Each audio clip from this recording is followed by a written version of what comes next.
ating debate ngayong araw ay ating papakinggan naman ang mga argumento mula sa ating mga random match-up. Brady and JV, may paglabag ba na ginagawa ang ICC or involvement ng ICC sa soberanya ng ating bansa?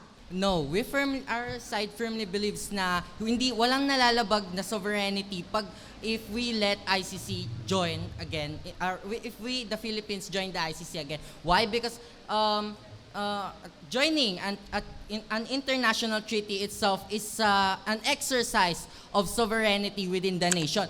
Voluntary yan hindi naman tayo napilitan ng kahit ano. As ourselves, as a nation or as a domestic nation, tayo yung mismong nag-decide. Nag-agree tayo with the Rome Statute itself. Wala pong nalabag yung ICC sa sovereignty ng ating bansa. Pero sa sinabi niya po, may recent po na sinabi si President Bongbong Marcos about hindi po siya fully keen into rejoining ICC. And base po sa Constitution na Chief of Architect si Bongbong Marcos, we should respect his decision with utmost respect po. JB. So why are you inserting yung statement ng mismong Pangulo natin? Isn't that an appeal to authority? Hindi po. Kasi sinabi ko po yon kasi what if si President natin is may other plan siya other than rejoining ICC na sumusuporta sa pag-support ng pagpapa-implement ng pagpapalakas ng ating domestic justice system. So magkalinawan tayo. Meron ka bang nakikitang transparency? Meron ka bang nakikitang genuine prosecution? Meron ka bang nakikitang genuine investigations na ginagawa ng bansa natin? Meron ka bang nakikitang lawful na reform sa sarili nating batas? Meron bang ganon sa ating sariling constitution? Meron bang ganon sa pinapatupad o sa implementation ng sarili nating government? Meron ba? Alright, thank you, Brady. Oh, siya na nagtawag kung sino. Sa'yo mismo nang galing, walang transparency, malaki yung corruption. Ang tanong, under ba ng ICC yung mga problema na yun? Pagkakaalam ko, under Article 5, war crimes, genocide, crimes against humanity, crimes of aggression. Anong kinalaman doon? Yung sinabi mo na malaki ang problema natin sa transparency, isang patunay lamang na malaki ang problema natin domestically. Ibig sabihin na pag-join sa ICC ay hindi priority, mas priority ang ayusin ang problema ng sarili nating bansa. While I agree with your point na hindi na yun under ng jurisdiction ng ICC, pero we need to take note of the concept called positive complementarity. Nai-influence yung sarili nating local institution dahil nga sa tinatawag na positive complementarity, nai-strengthen yung sarili nating judicial system na nag-a-approve tayo ng more stronger law. And it's because ina-align natin yung sarili natin with the international standards na sineset sa atin ng ICC. Sa'yo mismo nang galing, positive complementarity. Tanungin kita, sa nangyayari ngayon, meron ba? Sa usapin sa ICC, sobrang laking issue nito. Hindi lamang issue natin bilang mga estudyante, issue ng buong bansa. Tingin mo ba talaga, yung pag-join sa ICC, mayroong positive na may dudulot sa atin? Kung gayong tayo mismo ay hindi nagkakaisa kung babalik ba o hindi. Hindi alam kung anong uunahin. Kaya dapat lamang, ayusin muna natin kung anong problema natin bago tayo muling bumalik sa ICC. Dahil ang laki ng responsibilidad ng ICC. Hindi lamang benepisyo ang pag-uusapan. Banggitin mo rin anong responsibilidad. Tatanungin ko ulit, anong achievement ng ICC? This is where pumapasok nga yung mga responsibilities and yung jurisdiction ng ICC sa mismong bansa natin. And it is, the ICC itself is made as a last resort. Ibig sabihin, nag-serve lang siya as another layer or the last layer of protection ng bansa natin when it comes sa prosecuting this gravest international crime. So if kinaano mo kung ano ang achievement ng ICC sa atin, well, wala pa kasi hindi pa nga tayo nagre-rejoin sa ICC ulit. And this is because, pero as of now, Sa'yo mismo nang galing, kailangan mag-imply ng ICC ng responsibilidad nila sa atin. Paano nga nila magagawa yung responsibilidad nila kung sila mismo ay nahihirapan doon? Unang-una, Article 86, kinakailangan makipag-cooperate ng bansa sa ICC, sa sino mang membro, upang maisakatuparan ng gusto nila. Article 89, walang sariling pulis, walang ang ICC. Paano nila magagawa yung responsibilidad? Uulitin ko, kinakailangan ng tulong ng state members, hindi lamang benepisyo. Kinakailangan responsable tayo. Na-encourage nga yung bansa natin to strengthening yung mga yung mga batas natin. Isn't that justifiable or reasonable enough na para for us the Philippines to join the ICC again? Paano nga tayo makakabalik sa ICC ulit, International Criminal Court, kung nakikitang-kita sa kasalukuyan na ang Senado mismo ay hindi nagkakaisa sa pagpapatupad ng jurisdiction Kaya nila sa nga Pilipinas? ina-assist tayo ng ICC Paano itself. nga sila makakapag-assist kung hindi tayo nakikipag-cooperate? Article 89 ulit, kinakailangan ng Article 89 and 86, kinakailangan natin makipag-cooperate nang sa ganun magawa nila ang kanilang responsibilidad. Paano nila magagawa yung responsibilidad kung mismong gobyerno natin na hindi responsable sa pakikipagkaisa sa kanila? Tandaan mo, sa pagpirma ng treaty, hindi lang ulit base sa benepisyo. Ito ay batay rin sa responsibilidad natin. Kaya nga kasunduan, kasi meron tayong kasunduan. You're overstating, ha? Kasi yung sinasabi mo is merely a false dilemma. You're saying na either magjo-join tayo sa ICC or we must reform the domestic institution itself. Why not choose between one or another when we can just choose both of them? Hindi namin sinasabing piliin ang isa. Ang sinasabi namin, ayusin muna ang domestic bago internationally. False claim, wala kaming sinabing disagree kami sa ICC. Ang nilalaban namin, walang kakayahan sa kasalukuyan ng Pilipinas mag-join sa ICC. Hypothetically speaking, if a tyrant were to, if may power na yung, if magkaroon ulit tayo ng tyrant in the Philippines ngayon, how can you ensure na ma-hold natin yun accountable? Babalik ko sa yung tanong, how can we hold them accountable kung hindi tayo nakikipag-cooperate? Kaya nga, there's an Nasaan ngayon ICC si na Bato? nagsuserve as a Nasaan protection ngayon si para Bato? sa atin. Nagsuserve sila, in-hold nila accountable yung ganong mga klaseng Protection para individuals saan? itself. Hindi nga nila magawa yung responsibilidad nila dahil hindi tayo nakikipagkaisa. Alright. So maraming salamat Zench and JB. Chicks and Tope. Yung ICC, in-exercise nila yung jurisdiction nila dito over crimes that were committed when we were still part of ICC. Tandaan, okay? So ngayon, wala. Hindi tayo part ng ICC. So, ang tanong, sang-ayon ba kayo o hindi na ang pagsali ng ating bansa sa ICC in the event that we do ay isang halimbawa lamang na hindi natin kayang kontrolin o solusyonan ng ating sariling sistema ang malalaking problema ng bansa? No, hindi po ako sang-ayon doon kasi po mayroon po tayong tinatawag na paralyzed court whereas yung mga public na or local na prosecutors ay natatakot kasi po masyadong mataas ang kapangyarihan ng mga na-accused, lalo na ang mga presidente. Kaya po naghihintay nirespeto tayo ng ICC at hinihintay tayo na mayroon maraming ebidensya na unwilling at unable na ang local court natin para sila na mismo ang mag-prosecute sa mga nataas na kriminal.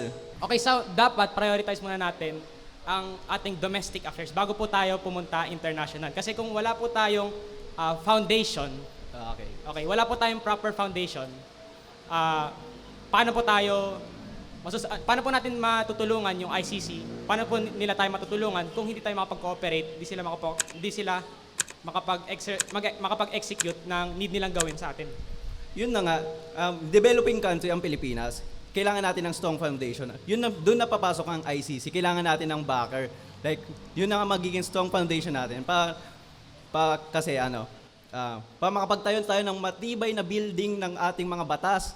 Ang ICC ay ang magiging safety net ng Pilipinas. Hindi pwede na meron tayong international net na hindi natin kailangan. Mabuti na meron tayong international net na kailangan natin.